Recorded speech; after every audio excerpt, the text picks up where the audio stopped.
Bonjour, nous parlerons aujourd'hui de l'avancement douaré.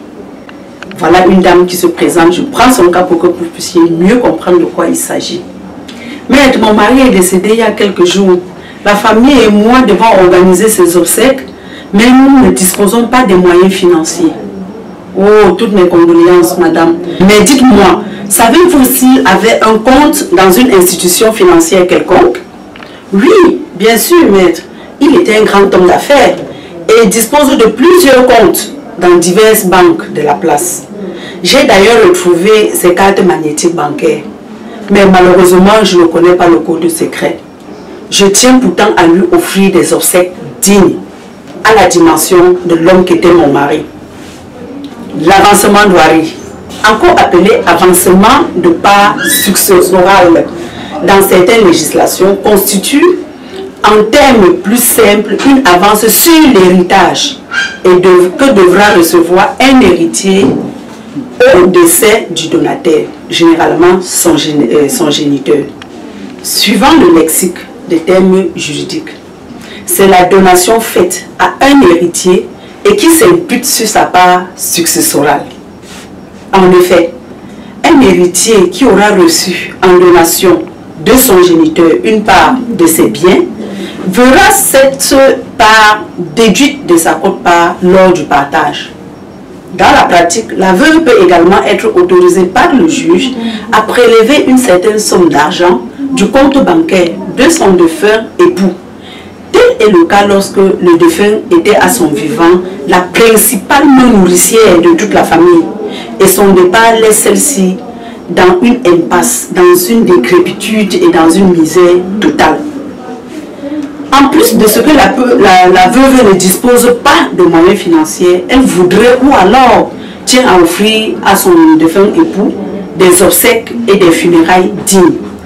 C'est également le cas lorsque la veuve veut assurer certaines charges fondamentales urgentes de la famille, telles que le paiement de lourds frais scolaires pour les enfants, les soins de santé d'un des enfants à l'hôpital et qui nécessite de lourds frais. Pour ce faire, la veuve devra saisir le juge des requêtes qui pourra, lorsque les allégations, les prétentions de celle-ci sont avérées, ordonner au bas de sa requête le retrait de la somme sollicitée. Ainsi donc, compte tenu de ce que le temps pour organiser les obsèques est relativement court et qu'il faille porter le deuil avant de solliciter le jugement d'hérédité qui permettra à l'administrateur des biens des défunts, la veuve ou les ayants droit peuvent dans l'attente solliciter et obtenir donc du juge le retrait de la succession une certaine somme d'argent. Puisqu'après son décès, on ne peut pas directement avoir accès à son compte. Il faut un jugement d'hérédité. Or, il faut porter le deuil, il faut faire les funérailles, il faut organiser la succession, faire le conseil de famille et tout ça avant de saisir le tribunal au fin d'un jugement d'hérédité.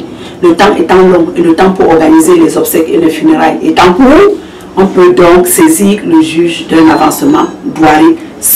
La quote-part que vous allez prélever sera déduite de votre part successorale le moment venu. Chers veuves, chers héritiers, arrêtez donc d'accompagner votre conjoint ou géniteur dans des conditions laconiques, sans aucune considération, sous prétexte parfois fallacieux que vous ne disposez pas les moyens financiers pour prendre en charge ces obsèques, alors que ce dernier aura travaillé sans repos, sans relâche et sacrifié sa vie toute entière pour mettre sa famille à l'aise. Bien plus, le défunt laisse par devers lui une fortune qui est dorénavant la vôtre. Alors faites des efforts pour lui organiser des obsèques dignes. Avec l'avancement douaré, vous y parviendrez. Mon peuple périt faute de connaissances.